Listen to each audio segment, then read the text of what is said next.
This is an interesting dream of a recurring nightmare.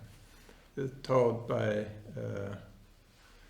a dreamer with quite a history of trauma in the medical system as a younger person. And this dream was shared at a time when the dreamer is looking for kind of a new direction in life, although already kind of in advanced years. And in the dream, I'll tell it first person present tense, the way Jeremy Taylor instructs us to. And so I'm going to tell it in the dreamer's voice. I'm in a kitchen. I look out. It's a kitchen of a farmhouse. It's raining torrentially outside, and I can see the barnyard is starting to accumulate water, and I worry about flooding in my horses. But I can see out to the barn that my horse, Precious, is okay. I go out onto through the sliding door onto the dilapidated wooden deck, and I slip and I slide across it. And I'm just hanging on off the edge. Below me is this raging chasm that's just been filled with all this torrential rain. And I'm hanging on just barely. And I scream for help. And a woman comes to the door that I identify as mother, although she looks nothing like my waking life mother, and not only doesn't look like, doesn't seem at all like that person. And I say, no, don't come out, because this mother person was about to come out to the deck to try to help me. You'll fall too. And right then comes snaking around from the side of the house this steel cable. And it almost had little knots tied on it. And it comes right to me, and I can grab a hold, and I'm pulled up onto the deck where I'm safe. And I can, the dream ends there, but it ends with me. I'm about to crawl back across the deck to the doorway. Well, as it turns out, the dreamer related that versions of this dream had happened for years, not always with a raging storm, not always off a dilapidated wooden deck. In fact, that was all new.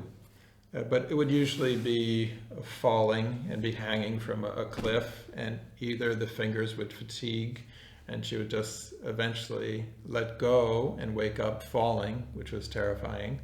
Or she'd be holding on barely and someone come by and step on her fingers so that she had to let go. Always she would fall. So something here is breaking a cycle, right? And this was always experienced as a traumatic experience. Well, this dream was shared actually in a dream group when Jeremy Taylor came to Portland. I was hosting the seminar. And this was the last dream worked of the weekend. And so we had almost 30 people in the circle offering insights. Well, we have let's take it apart piece by piece. What's the condition of the wood element here? Not very good. It's dilapidated. Wood as the function of vision in life, having a vision and then having the energy and drive to move towards that vision. That was not doing well. That's dilapidated, right? What was in good shape? Well, she worried about her heart. The horse is the archetypal animal for the heart, or for the heart organ network. That's actually okay. She worried about that. That's okay. What's not okay is wood. Fire is okay. Even though water is overwhelming, it's not so overwhelming that fire is actually being damaged. What the dream clearly seems to say is that wood is not in good shape. And where does the rescue come from? The rescue comes from metal. Well, she didn't remember. Someone asked, can you remember how many knots up the cable did you grab onto? Was it the first little knot, or they were like beads? The dreamer described them actually as like beads on this cable. She didn't recall, but you could make a good guess if you're going to treat metal. This was in a dream group, so no treatment was offered based on this dream. Here is the curious thing that occurred. One of the participants asked, what is your relationship like with your waking life mother? Because the dreamer had mentioned, this mother is nothing like my mother. The mother in the dream seemed helpful and was inclined to try to save her. And was described as being not at all like the waking life mother. Well, the dreamer explained that they had been very different people, and growing up had been difficult, that the mother had grown up in a fundamentalist church, and although she had left that, the rigidity of character was still there with her. And the dreamer was a very different person. And this was all occurring, she was growing up through the 50s and 60s, when there was a lot of change going on in society. So they had never been really on the same wavelength. And she said, in fact, her mother was in a nursing home in the Midwest, and she hadn't seen her in 3 years. Well, I know this dreamer. It was within her financial means to travel to the Midwest and visit, but that's an indication of how poor the relationship was. Well, the person who was asking this question said, well, if this were my dream, I'd be inclined to write to my mother and try to pursue what healing is possible between us. If she's in a nursing home, death is conceivable at any moment.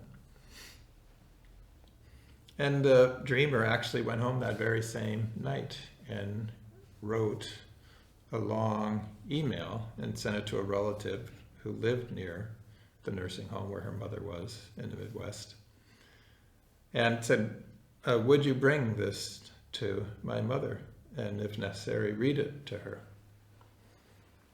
And never heard, or no, I think the relative did say she would do that.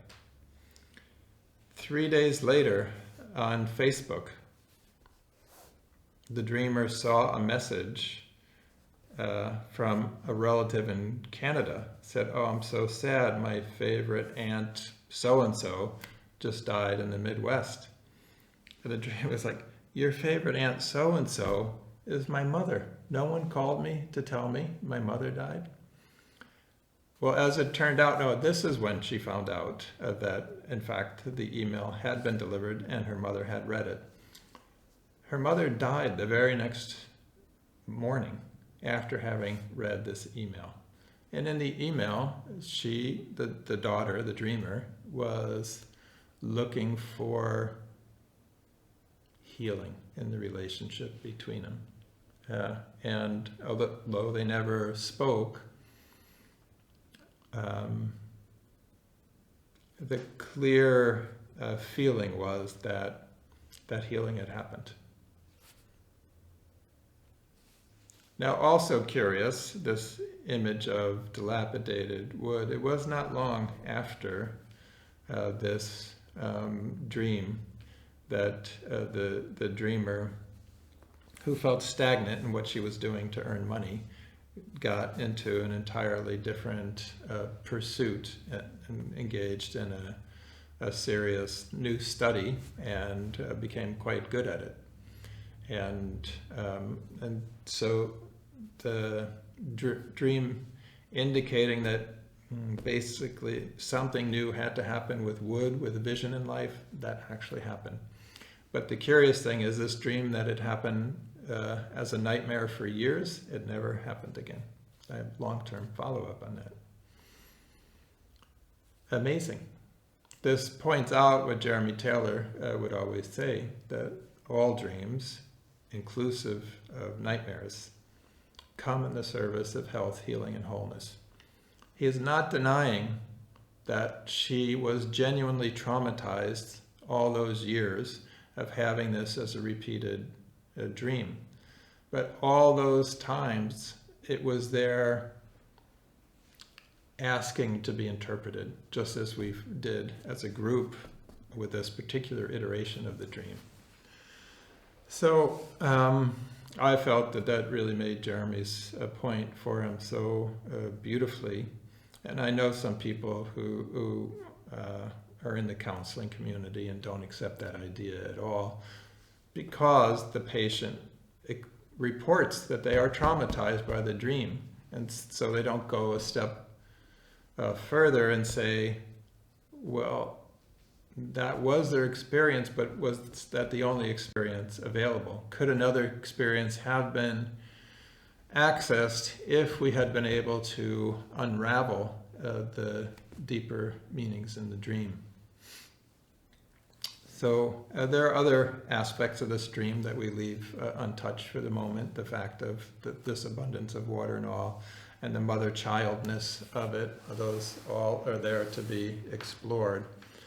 But I mainly am telling it to make the point that repeated traumatizing nightmares are actually trying to help the dreamer. And again, I suspect some of you viewers are not going to accept that for the reason I stated. But these images coming up from the deeper realms in our dreams, they're there, as Jeremy said, in service of health, healing, and wholeness. I accept that. I've seen nothing but proof of that. Not that I'm as deeply experienced as he was with 50 years, but by the end of full-time work and world of dreams. So I offer that to you in any event to consider and think about. And if patients come and you're considering a repeating nightmare, you might take a different tack and see if there's a healing gift in those very traumatizing images. Thanks so much for listening.